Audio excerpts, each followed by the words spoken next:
Hi there, this is H. Victoria Hargro Atkerson. I'm an author and a writer, and I wanted to go over my 5 books that I have in publication.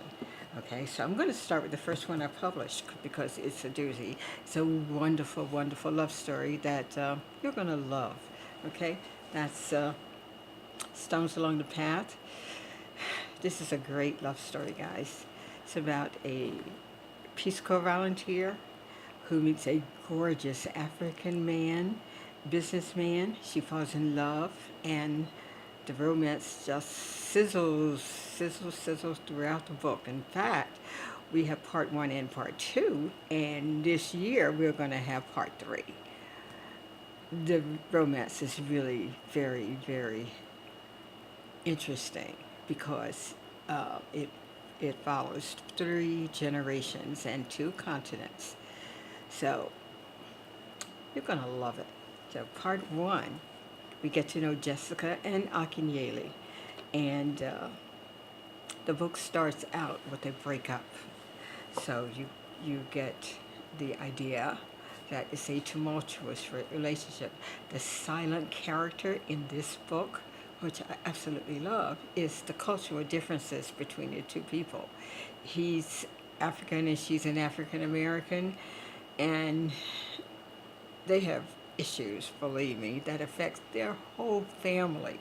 So you're just gonna love it. In part 2, we have a continuation of that series, and in part 2, what I love about this book is that we get to know the Bushmen, who are some of the original tribes of Africa. They're a nomadic tribe, and they are the fountain of the most ancient knowledge of the earth. And they use less of the world's resources than any other people in the world. So we need to learn from these people because they know stuff. And like in the book it says, they know more than Einstein. I love this. It's really cool. Now, the next book that I published was this one. This is Walking Among the Kudzu. Kudzu vines are very aggressive. They grow everywhere, on everything, and they're pretty typical of southern living because they are massive. And the topography of the South is covered in kudzu vines. If you want to have an interesting study about some parts of our history, check out the history of kudzu vines in this country. At one time, they thought it was a gift, a wonderful gift. Now it's known as the vine that ate the South. So we have a saying in the South, because I'm a Southerner. I come from Atlanta, Georgia, and we have a Southerner. We have a saying in the South that if you stand still long enough, kudzu vines are going to get you. So you want to keep moving, okay? And the kudzu vines plays a very big part of this book, although it's not as dominant. It does have a huge role in this book also, which is Buttermilk Bottom. And one of my favorites because the characters in here are so different, and yet they are so original to the location of Buttermilk Bottom. Buttermilk Bottom was a real place. It was a neighborhood that I lived near as a child, and I passed through it, or passed on the outskirts of it, I should say, every day going to school at C.W. Hill Elementary School. I passed there going, passed there coming back. So there were some fun times. I have memories that the other day that really made me think twice, because there was a store on the corner that sold French fries, and they were the biggest French fries in the world. And they were only like 10 cents a bag or a nickel a bag or something like that, but you could get full off of those French fries, and they were so good. The man sold them in a brown paper bag, put ketchup on them. They were really good, and that was going past Buttermilk Bottom. Interesting, huh? You're going to love this book because it has gambling, prostitution, murders,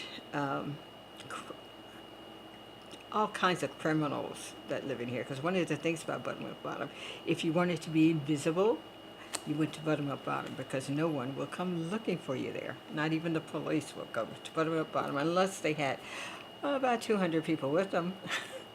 But it is a great, great book and a wonderful story. I don't want you to miss it because it's very exciting, very exciting. And it's based on reality. I'm also doing another book of the real stories of Buttermilk Bottom, taken from people who actually live there.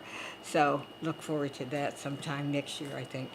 And the latest one is Enslaved, which is a great capsule of what it was like to be enslaved during the American apartheid.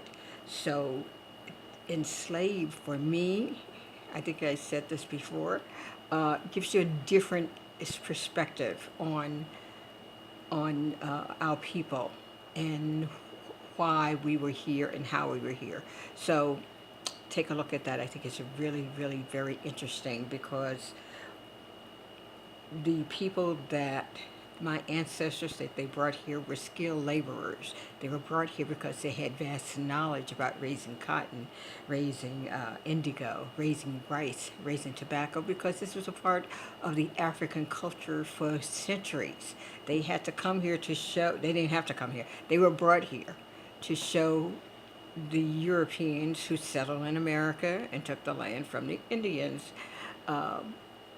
to show them how to dig those ditches to plant that rice, because it was a huge, huge task in how to regulate the water in and out of the rice paddies. So take a look at Enslaved.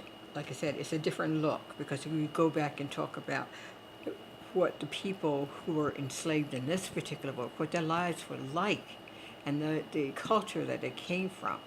They didn't come here unskilled. They didn't come here as lazy people. And I can't understand why in the world anyone would call an enslaved person in America lazy, because people made tons of money on their work. So how could they be lazy if they made you tons and tons of money? So let's get rid of that notion and honor our people and make people honor our ancestors, because he gave us something very rich and very strong, because we are the result of them, and we owe them quite a bit, because they survived many, many tortures and injustices along the way.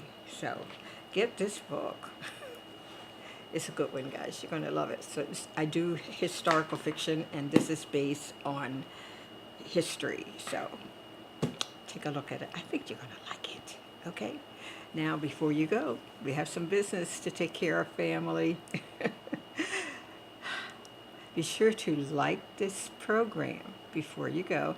And also, if you have not subscribed to my channel, come on, join us by pushing the red button that would say that you are a subscriber, which is free. There's no charge for it.